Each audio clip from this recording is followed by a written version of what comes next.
광풍에도 배는 간다 라는 제목으로 하나님의 메시지 선포합니다. 중동 속담에 개는 짖어도 마차는 지나간다 라는 말이 있습니다.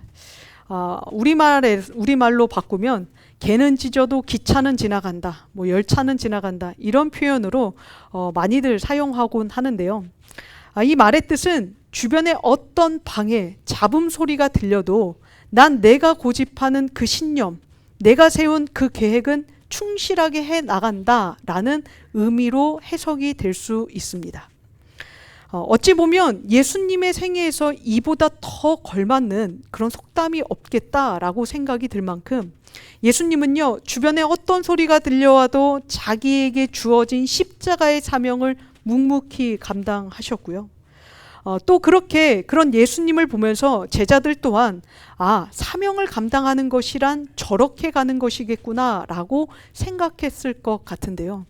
그런데 오늘 본문을 보게 되면 그 사명을 감당하러 가는 길이라 할지라도 어떤 누구에게도 결코 쉽지 않은 그런 도전의 상황이 하나 생겼음을 보게 됩니다. 예수님이 가는 그 길, 사단의 유혹으로부터 시작하여 사단의 그 유혹을 받은 바리새파 혹은 사두개파, 서기관들, 종교 지도자들의 방해뿐만 아니라 또 그 반대에서 지난주 본문을 보게 되면 예수님의 가족이라 일컬었던 사람들조차 예수님을 방해하려고 찾아왔다라는 것을 우리는 살펴보았는데요. 이처럼 예수님의 사명의 길은 결코 쉽지 않았습니다. 그런데 오늘 본문을 보니 더 큰 문제가 일어났다라는 것을 제자들이 직감한 걸 봐요. 그전에도 예수님의 길은 순탄해 보이지 않았습니다. 사람들이 비방했고요, 비난했고요. 그런 상황에서 누군가는 많은 무리가 되어 예수님을 쫓기도 했지만 여전히 예수님의 대적은 그만큼이나 더 많았던 터에 제자들이 보기에 저 길 참 쉽지 않다라고 생각하지 않았을까요? 그런데요, 오늘 본문을 보니 광풍의 위력, 이것은요 완전히 전혀 지금까지 경험했었던 그 문제들과는 전혀 다른 차원의 문제라는 것을 제자들이 실감하고 있음을 보게 됩니다. 사람들의 공공연한 괴롭힘에도 예수님은 개는 짖어라, 나는 내 갈 길을 간다 라고 하셨지만 이 광풍의 위력만큼은 제자들에게 그냥 지나갈 수 없는 절대 뚫고 갈 수 없을 것 같은 그런 두려움과 위험으로 찾아왔기 때문인데요. 그러나 오늘 예수님은요, 그 앞선 모든 관계 문제뿐만 아니라 이 신변의 문제 앞에서조차도 예수님을 믿는 믿음이 이긴다라는 것을 보여주시며 오늘 우리에게도 그 믿음이 어떻게 이기는지를 가르쳐 주고 계시는데요. 그렇다면 우리가 어떤 믿음을 가져야 이런 광풍에도 지나갈 수 있는 믿음의 신앙, 배의 신앙이 될 수 있을까요? 오늘 누가는 아주 짧지만 이 중요한 사건의 포인트를 몇 가지 기록하며 우리 인생이 내 힘으로 제어되지 않는 그 광풍을 만나게 될 때 어떻게 반응해야 되는지를, 어떻게 돼야 하는지를, 무엇을 기억하고 그 시간을 뚫고 가야 하는지를 우리에게 이야기해 주는데요. 먼저 오늘 이 말씀을 우리가 살펴보기 위해 우리가 알아야 할 두 가지 정보가 있습니다. 첫째는 당시 갈릴리 호수에서 많이 사용되었던 어선, 그 어선이 어떤 크기 또 어떤 종류의 배였을까라는 것과요. 또 두 번째는 그 배가 지나가게 될 이 광풍을 만난 이 갈릴리 호수의 특징을 알아야 오늘 이들이 만난 광풍이 그냥 휩쓸려가는 파도, 예를 들어 우리 해변가 가면 파도 타기 많이 하죠. 그런 파도 정도가 아니라 이들이 정말 죽음을 직감하여 위협을 느꼈다라고 느낄 그런 파도였다라는 것을 알 수 있는데요. 먼저 배를 살펴볼게요. 배를 살펴보면 1986년에 한 배가 발견되었다라고 기록합니다. 1980년에 한 어선이 발견된 건데요. 이 어선을 살펴보니 예수님 시대에 어부들이 사용했겠다라고 추정되는 어선으로 밝혀졌어요. 그러면서 그 전까지는 이런 모양이었을 거다, 이런 크기였을 거다라는 어떤 추정에 측정되어 있는 그런 수치만 알고 있다가 정말 이 어선이 발견되면서 이런 모양의 배를 탔겠구나라는 것을 알게 되었는데요. 자, 그 배의 크기와 구조를 대략 살펴보니 길이는 약 8m. 8m면 짧지는 않죠. 그래도 뭐 지금의 배에 비하면 그렇게 긴 것도 아니라고 해요.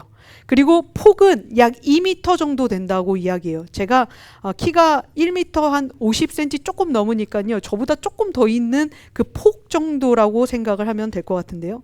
그리고 깊이. 자, 이 배를 탔었을 때에 들어오는 깊이가 어느 정도인가? 약 1.3m 정도라고 얘기합니다. 그러니까 한 이 정도나 한 허리 정도, 성인 남자라면 한 허리 정도 오는 허리보다 조금 위가 될 수도 있겠지만 그 정도의 깊이로 만들어진 것이 이때 1세기에 사용되었던 어선이라고 얘기를 하는데요. 그래서 성인 남자를 태워봤더니 몇 명 정도 탈 수 있을까 세보니 약 10명에서 14명 정도가 여객선으로 간다면 10,000원을 했을 때 14명, 업으로 쳤을 때는 앞에 노도하고 또 조타석에서 이제 키잡이를 하는 선장의 역할, 뭐 이런 사람들을 따졌을 때 한 10명 정도가 탔겠다라고 추정을 한다고 합니다. 자, 이 배들은 그렇다면 어떻게 갈까? 이 배들은 대부분 지금은 모터가 있기도 하고 뭐 프로펠러가 있기도 하지만 이때의 배들은 대부분 돛을 이용하거나 노를 저어서 그 배를 사용했다라고 하는데요.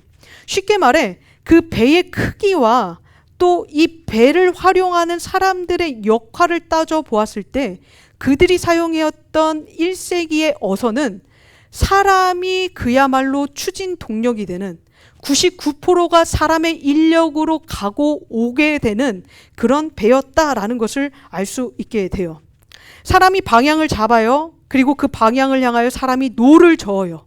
때로는 바람이 불어서 돛이 그 역할을 도와주기도 하지만 대부분의 바람과 방향, 대부분의 동력과 방향은 사람이 키를 쥐고 있다라는 것에서 이때의 배는 99%가 마치 인력거를 사람이 끌고 가듯 이 배를 사람이 끌고 가는 배였다라는 사실인데요.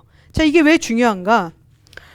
이게 중요한 이유는 그렇기에 이 배를 타고 이 배를 통하여 자기의 삶을 생업을 살아왔었던 일부의 제자들에게 이 배는 자기의 영역이었다라는 거예요. 자기의 손 아래 통제가 가능한 곳이었고 여기에서는 내 말로 내 힘으로 내 지식으로 못할 게 없는 곳이 바로 이 어선이었다라는 건데요. 그리고 대부분의 이 어선은 고기잡이 배는 갈릴리 바다 주변을 놓고 보았을 때 한가운데로 나아가 고기를 잡지 않습니다. 그 주변 둘레에서 물론 그 해변가보다는 좀 더 깊은 곳에 내려가 그물을 내리기는 하지만 대부분은 한가운데 가기보다는 그 근처에서 고기를 잡아오는 것을 일반적으로 했기 때문에 바람이 많이 불지 않고요. 자기들의 힘으로 노를 저으면 어느 정도 속도는 낼 수 있었던 것이 이들이 활용했던 어선의 모습이었는데요. 자, 그런데 우리 알다시피 여기 수영 엄청 잘하시는 분들 계실 수도 있겠지만 물은 굉장히 위험하죠. 저는 수영을 정말 하나도 못합니다. 게다가 어렸을 때부터 지금까지 물에 빠져 죽을 뻔한 적이 3번이나 있었어요. 그리고 마지막 한 번은 성인이었는데 그때는 정말 죽는 줄 알았어요. 발이 바닥에 닿지 않아서 제가 그 순간에 기도를 했어요. 하나님, 제가 이렇게 가겠네요. 그런데 누군가가 던져줬던 그 멕시칸 소년이었던 걸로 기억하는데요. 그 친구가 던져진 튜브를 잡고 제가 나와서 겨우 살 수 있었던 기억이 나는데요. 그래서 저한테 물은 트라우마고 어떻게 보면 어부들이 많이 있긴 했어도 그들 안에는 잠재의식 안에는 물은 함부로 대하면 안 될 존재라는 그런 생각이 있었을 수도 있습니다.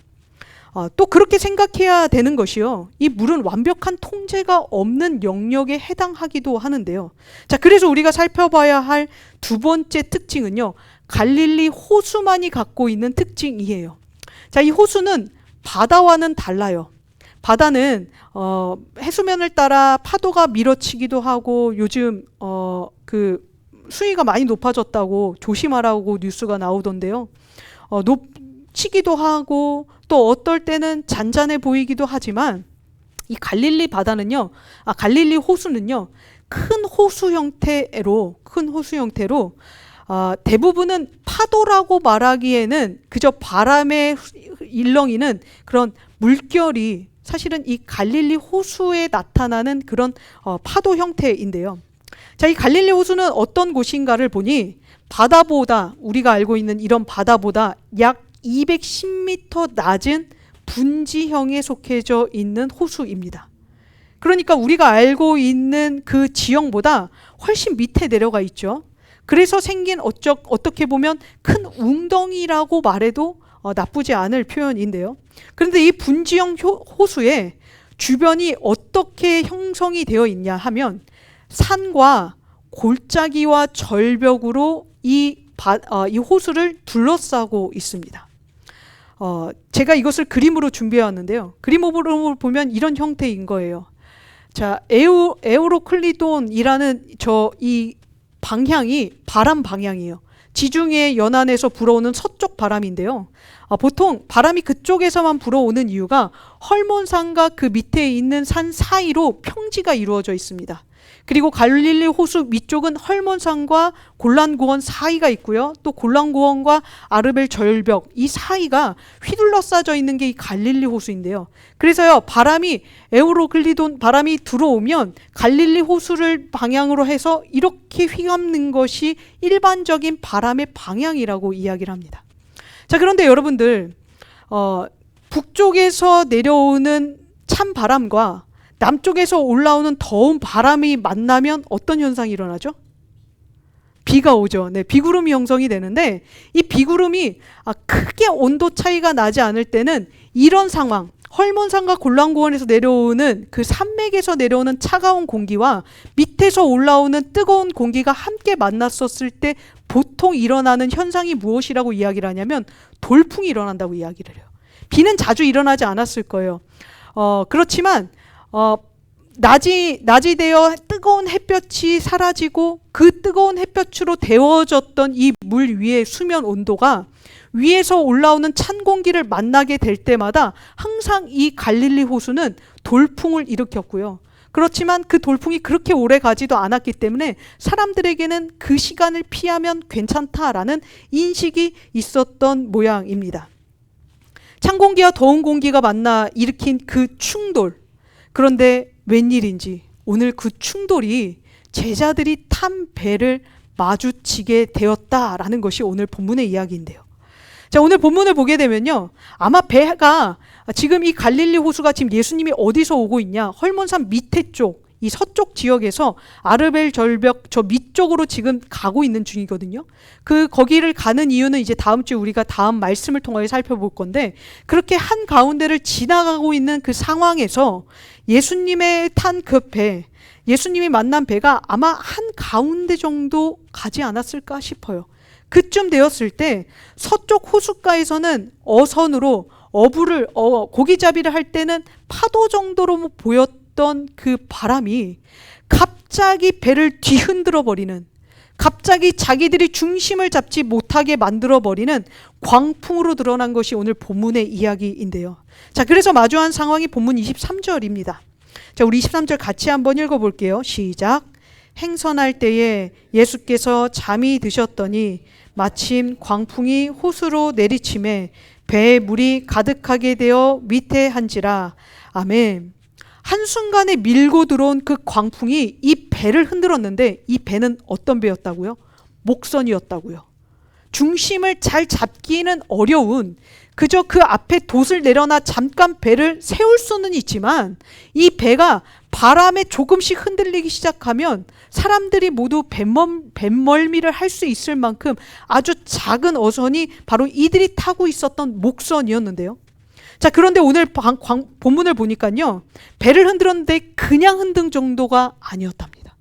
이게 그냥 단순히 위아래로 잠깐 흔든 것이 아니라 물이 배 안에 가득 찰 정도로 이 배가 많이 흔들렸다라는 것, 그것으로 보아 배가 부서지지 않은 게 참 다행이다 할 정도의 그 파도가, 광풍이 불었다라는 것을 우리는 알 수 있게 되는데요. 자, 가뜩이나 오늘 이 배에 몇 명이 탔을 것이라고 여러분들 생각하십니까?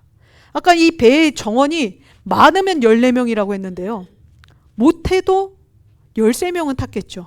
예수님과 12제자들이 함께 갔으니까 성인 남자 13명에 혹시나 마리아나 뭐 또 다른 여제자들, 수산나 뭐 요한나 같은 또 다른 여제자들과 또 예수님을 따라다녔던 남제자들이 또 있어요. 발탁은 되지 않았지만 그런 사람들까지 더해졌다면 이 배는 정원이 초과되었을 거예요. 그런 상황에서 이제 여기에 물까지 들어왔다. 무게도 충분한데 물까지 얹히면 그야말로 배가 가라앉는 상황이 왔다라는 사실인데요. 이건 이제 배멀미 정도가 아니죠. 죽기 일보 직전이었다라는 말이 어쩌면 더 적절한 표현일 것 같습니다. 그래서 제자들이 이렇게 외친 거예요. 우리 본문 24절 보면 본문 24절 제자들이 나와 깨워 이르되 주여 주여 우리가 죽겠나이다 한데 아멘. 그냥 이야기하는 게 아니라 예수님 물 좀 같이 퍼주세요. 예수님 도와주세요. 이게 아니라요. 예수님 이제 우리가 죽겠습니다. 이렇게 이야기할 정도로 표현한 이 죽겠다라는 원어, 이 원어의 아폴루미는 그냥 내가 숨이 막혀옵니다. 예수님 도와주세요 하는 그런 절규가 아니라요. 예수님 이제 우리는 산산조각 나게 될 직전입니다. 내가 오늘 이렇게 사명을 감당하러 예수님과 함께 이 길을 가다가 광풍을 만났는데 예수님 이제 여기서 이 광풍에 우리가 쓰나미처럼 휩쓸려 가면요 예수님의 시체조차 찾지 못할 그런 상황이 올 거예요 라는 표현이 이 아폴루미, 그야말로 시체조차 찾지 못할 그 엄청난 위력의 돌풍이 왔다라는 것을 알려주는 표현이 죽겠나이다 라는 말이었다는 건데요. 7명의 배타랑의 어부들이 타고 있었지만 그 누구도 통제하지 못한 것이 오늘 이들이 갈릴리 호수 한가운데서 만난 광풍이었다라는 사실입니다. 아마 이 광풍을 만나고 제자들도 엄청 놀랐을 거예요. 사명은커녕 갑자기 죽을 수도 있겠다라는, 제가 아까 그런 상황에 마주했던 적이 있다고 했잖아요. 아무 생각이 안 나요. 엄마 어떡하지? 친구들 어떡하지? 뭐 이런 생각 아무것도 안 나고요. 이젠 진짜 그냥 죽는구나. 나 죽으면 어떻게 될까? 이 생각밖에 나지 않을 건데 아마 제자들도 그 생각했을 겁니다. 이제 죽으면 나는 어떻게 되는 거지? 예수님을 따라가다 죽었는데 나는, 내 영혼은, 나의 미래는, 나의 내세는? 이런 생각이 온 마음 가운데 다급하게 들며 이 길을 떠나고자 하셨던 예수님, 이 길을 함께 가자고 하신 그 예수님까지도 어쩌면 원망스러웠을 것 같아요. 그 마음이요, 그 원망의 마음이요, 다급하게 예수님을 부르는 이들의 호칭에서 고스란히 드러나고 있는데요. 자, 24절에 주여 주여라는 이 표현은요, 마치 우리가 주님, my lord 이렇게 부르는 것 같아 보이지만 이 주여는 우리가 알고 있는 헬라어 퀴리오스와는 조금 다른 단어로 사용이 되었습니다. 그저 존경하는 선생님, 우리가 우러러보는 우리의 감독자와 같은 그런 대상을 이야기할 때 말하는 에피스타테스가 오늘 여기에서 사용된 주여 주여라는 표현인데요. 자, 우리가 이 두 단어 퀴리오스와 에피스타테스라는 이 두 단어를 한번 살펴본 적이 있어요. 여기 기억나시는 분들 계실지도 모르겠는데요. 베드로가 예수님을 처음 만났을 때 우리가 그 차이를 살펴보았습니다. 자, 누가복음 5장 5절과 8절 말씀에 나온 각각의 기록인데요. 자, 우리 5절과 8절 말씀 우리 같이 한번 읽어볼게요. 5절부터 있습니다. 시작. 시몬이 대답하여 이르되 선생님, 우리들이 밤이 새도록 수고하였으되 잡은 것이 없지만은 내리리이다 하고 아멘. 자, 5절 잠깐 보여주실래요? 자, 이 말씀 속에 오늘 여기에 나온 호칭 주여 주여라는 에피스타테스가 있는데요. 뭘 것 같아요? 선생님. 네, 맞아요. 선생님, 에피스타테스라고 얘기하면서 이 상황은 무슨 상황이냐면, 시몬아, 베드로야, 너가 깊은 데 가서 그물을 던져라. 그러면 너가 고기를 낚을 것이야 라고 이야기해 주신 상황이었거든요. 그때 시몬이 내가 어부인데, 내가 베테랑 어부인데 내가 오늘 밤새 수고했거든요. 근데 한 마리도 못 건졌어요. 그렇지만 당신이 이야기하시니까 선생님, 내가 당신을 존경하는 마음으로 그물 정리 다 끝났는데 이제 들어가서 쉴 건데 내가 한번 들어드릴게요 라고 하면서 갔던 현장이 이 장면이에요. 그때 시몬이 예수님에게 뭐라고 얘기했는가? 나는 어느 정도 당신을 좀 존경합니다, 선생님. 이렇게 불렀다라는 거예요. 자, 그런데요, 5절에서 이제 6절과 7절의 고기를 낚아 다시 예수님께 돌아온 베드로의 고백이 8절에 등장합니다. 자, 우리 같이 읽을게요. 시작. 시몬 베드로가 이를 보고 예수의 무릎 아래에 엎드려 이르되 주여 나를 떠나소서 나는 죄인이로소이다 하니 아멘. 여기에서 나온 주여, 이것이 퀴리오스예요. 이때의 퀴리오스는 뭐냐면 나의 전능자, 나의 왕, 나의 구원자. 그래서 로마 사람들에게, 로마의 식민 지배를 받는 피지민들에게 퀴리오스는 누구였냐면 황제밖에 없었어요. 유일하게 황제에게만 주여라고 이야기했던 게 황제 호칭이 여기에서 나온 퀴리오스인데요. 자, 오늘 이 누가복음 5장에서 시몬 베드로는요, 예수님을 처음에 선생님, 에피스타테스 이렇게 불렀다가 자기의 그물에 갇힌 고기들을 보며 자기는 못했는데 이 고기까지 다스리는 예수님의 능력에 자신도 모르게 퀴리오스, 주님, 당신은 하나님의 아들이십니다. 나를 떠나십시오. 라고 이야기를 했었거든요. 그랬는데 오늘 당혹스러운 상황을 만나니까 뭐라고 이야기해요? 모든 제자들이 한마음이 되어 베드로의 말로 표현하여 바꾸어 보면 24절, 선생님, 우리 이제 곧 죽습니다. 이렇게 이야기한 거예요. 광풍 앞에서 전능자의 능력을 믿지 못한 것, 이 광풍이 우리를 휩쓸어 우리의 시체조차 찾지 못할 정도로 우리를 처절하게 파괴할 거라는 그 두려움 앞에 예수님이 어느 순간 하나님의 아들에서 강등되어 당신이 우리보다 좀 더 능력 있고 우리가 따르는 우리의 스승은 맞는데 퀴리오스가 아닌 당신은 에피스타테스, 지금 이 상황 당신도 어찌할 수 없잖아요 라는 것이 그들의 마음에 묻어난 예수님을 비하하고 예수님을 깎아내리는 저들의 연약한 믿음이었다라는 사실인데요. 다시 말해 지금까지 당신이 수많은 사람들을 살려냈을진 몰라도 선생님, 에피스타테스, 원래 그 표현으로 바꿔서 얘기하면 에피스타타 이렇게 부르는 거거든요. 그렇게 다급하게 부르면 뭐라고 얘기한가? 당신도 이제 끝입니다 라고 이야기한 거예요. 우리만 죽는 게 아니죠. 예수님이라고 뭐 헐헐 날아올라서 갑자기 그 광풍을 피해 혼자 도망가셨겠습니까? 지금 제자들이 이렇게 다급하게 부를 땐 무슨 얘기를 한 거냐면 예수님, 당신도 이제 곧 죽습니다. 이 얘기를 믿음 없는 자들이 어느 순간 퀴리오스라고 믿었던 그 예수님을 깎아내려 에피스타테스로 가라앉히며 그들이 이렇게 이야기를 하고 있었다라는 건데요.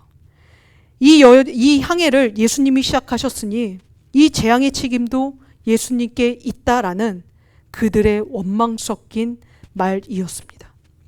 그런 그들의 소란에 예수님이 어떻게 반응하시죠? 이내 깨어나셨대요. 그러면서 상황을 정리하세요. 본문 24절 후반절, 예수께서 잠을 깨사 바람과 물결을 꾸짖으시니 이에 그쳐 잔잔하여지더라. 아멘. 제자들에게 물을 계속 퍼내라, 혹은 돛을 반대로 돌려라, 혹은 방향을 다른 곳으로 하기 위하여 노젓는 사람들 한쪽으로 몰아서 이 파도를 어떻게 해서든 이겨보자. 다른 오도하지 않으셨어요. 오직 하나, 바람과 물결을 향하여 잠잠하라, 그쳐라, 더 이상 내 통제를 벗어나지 말아라.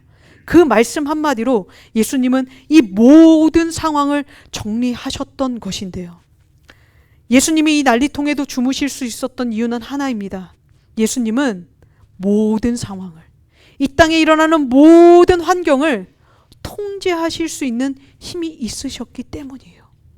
제자들은 이 사실을 몰랐고 예수님은 이 사실을 아셨기 때문에 예수님은 광풍이 예측되는 이 날씨에도 이 항해를 멈추지 않고 그저 그 길을 묵묵히 가셨던 사실인데요. 자, 생각해 봅시다. 우리 예수님은요, 날씨를 창조하신 하나님의 아들이자 동일한 하나님이세요. 그러면 예수님이 오늘 이 바람이 일어날 걸 모르셨을까요? 돌풍이 어디로부터 불어와서 어디로 갈 건지 예수님이 몰라서 지금 오늘 이 상황을 만나셨을까요? 또 다르게 생각해 볼 때 예수님이 이 사실을 알고서 어떻게 보면 이 돌풍을 지나 이렇게 돌아가자, 혹은 저렇게 돌아가 볼까?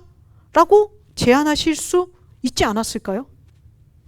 바꿔 말해, 그럼에도 불구하고 오늘 예수님께서 이 광풍 예보를 아시면서 이 여정, 이 항해를 감행하셨던 이유는 그만큼 이 바다를 건너가야 될 일이 굉장히 시급했다라는 거고요. 다음 주에 우리 본문 살펴본 그 본문의 내용이 예수님께는 목숨을 걸 만큼 너무너무 중요한 일이었다라는 것이고요. 또 절체절명의 이 위기를 아시면서도 사명을 감당하신 이유는 당신에게는 해결 능력이 있으셨기 때문이라는 거예요. 이것을 안다면, 이것을 믿는다면 오늘 우리가 인생을 살아가면서 만나게 되는 수많은 광풍 앞에 좌절하고 절망하고 낙심할 수 없어요. 왜냐? 지금 우리가 가고 있는 우리 인생의 항해에는, 우리 신앙의 이 배 안에는 나만 있는 게 아니라 나를 불러주신 예수님이 함께 타고 계시기 때문이라는 건데요. 오늘 제자들은 그 예수님이 실제로 존재함에도 불구하고 예수님을 못 믿었습니다.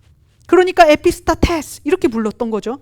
그러면서요, 오늘 그들은 예수님을 믿지 못한 채 이 광풍에 휩쓸려가는 자기들의 마음, 자기들의 믿음을 그냥 함께 휩쓸려 흘려보냈다라는 건데요. 이런 상황이 돼버리면요, 우리 역시 이렇게 반응하게 되면요, 예수님은 우리에게도 이렇게 이야기하실 겁니다. 우리 본문 25절 같이 한번 읽어볼까요? 시작.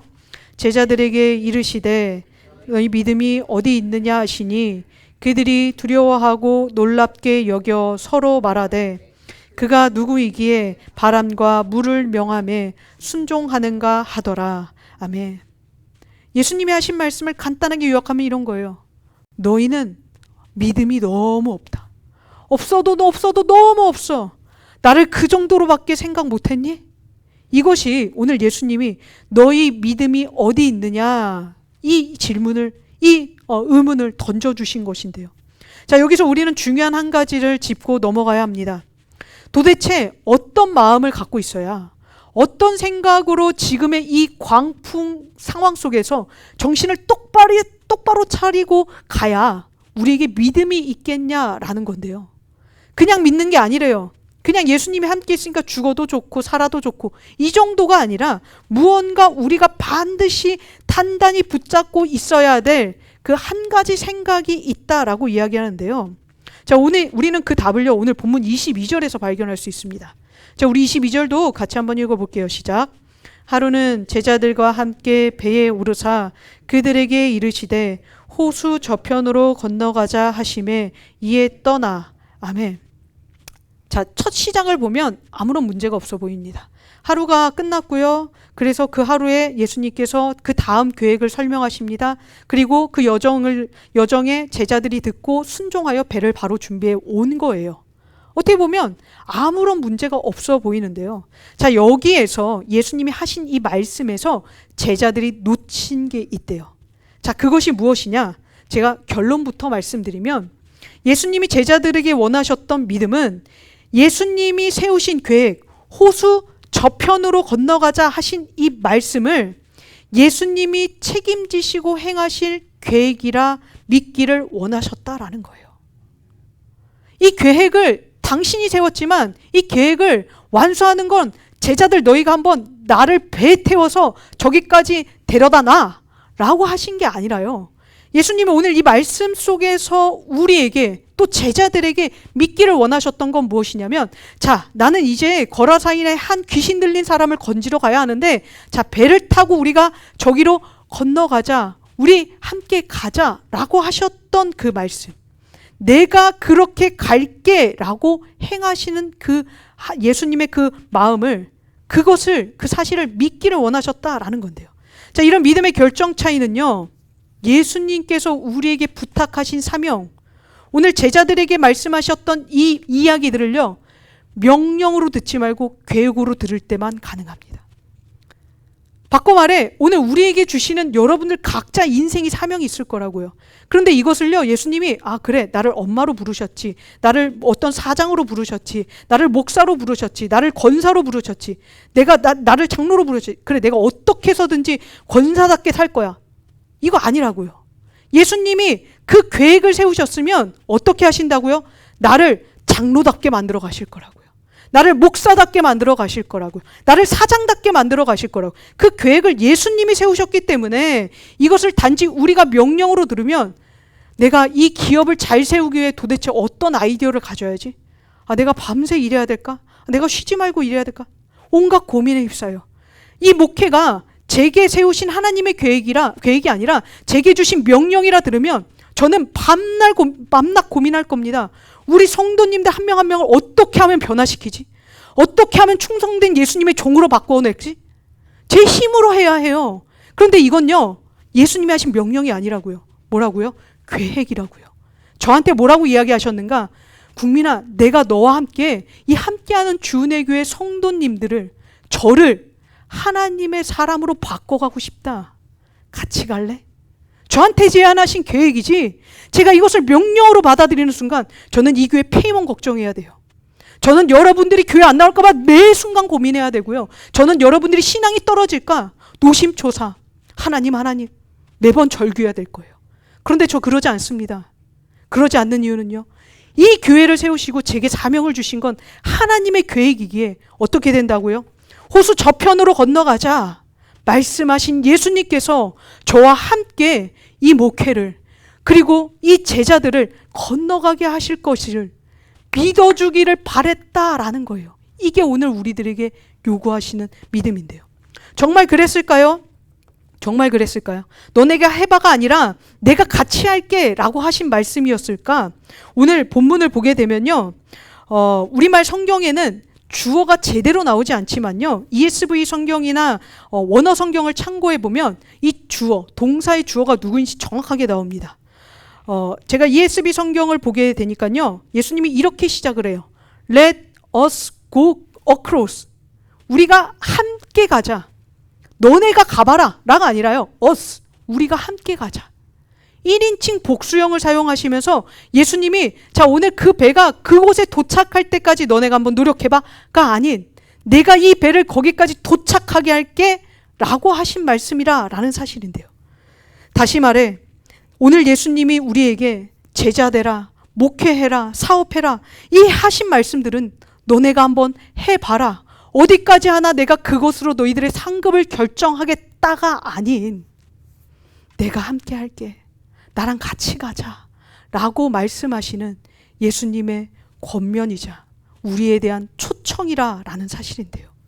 믿음은 예수님이 하신 말씀을 명령이 아닌 예수님이 책임지고 행하실 계획이라 받아들이는 이해에서부터 비롯됨을 믿으시길 바랍니다. 여러분들이 명령으로 듣지 않으셨으면 좋겠어요. 제자가 되는 걸 명령으로 들으면요, 기도 안 하면 죄책감 생기고요, 예배 안 나오면 내가 정말 할 수 있을까? 노심초사하게 될 거예요. 제자가 아닌 사람들은 예배 안 나가도 아무렇지도 않을 수도 있고요. 그런데요, 이 제자가 되게 하겠다는 것을 예수님이 하신 말씀으로 믿는다면 여러분들이 오늘 잠시 방황해도 예수님은 반드시 여러분들을 예수님 앞으로 이끌어 오실 겁니다. 이게 책임감과 의무감과 죄책감에서 비롯되는 신앙생활이 아니라 예수님과 함께 동행하고 예수님과 함께 해서 안심되고 행복하고 즐거운 인생길이 되게 하시는 것, 그것이 오늘 저와 여러분을 제자로 부르신 이유라라는 건데요. 그래서 사명은 해보라는 명령이 아니에요. 나랑 인생 한번 신나게 행복하게 살아보자 라고 건네시는 예수님의 초청이 우리를 제자로 부르신 사명인데요. 말씀을 마무리합니다. 우리는 살면서 우리 각자의 크고 작은 광풍을 만납니다. 그런데 이것을요, 그냥 인생에 찾아오는 운명 정도로 여기는 사람은 예수님 못 만나요. 하지만 여기 앉아서 우리가 거쳐왔던 광풍, 혹은 우리가 앞으로 마주하게 될 그 모든 광풍 앞에서 예수님이 그 일기예보를 아시면서도 계획하신 일이라 믿는 사람은 그 광풍을 통하여 예수님과 더 친밀해질 수 있어요. 이게 오늘 제자들과 함께 그 광풍을 돌파하기로 결정하신 예수님의 선택이었는데요. 몰라서가 아니라고 했죠. 알면서도 간 거라고요. 그 이야기는 안고 없는 찐빵이 없듯이 광풍 없는 제자의 삶도 없다라는 의미가 되기도 합니다. 기독교인이 되었고요. 예수님의 제자가 되기를 원하면서 광풍 없는 평탄한 인생, 하나님 나 그렇게 살다 죽게 해주세요 라고 기도하는 것만큼 어리석은 건 없어요. 광풍은 반드시 찾아와요. 그러나 그때 예수님이요, 이 한 가지만 붙들면 그 광풍도 뚫고 갈 수 있게 된답니다.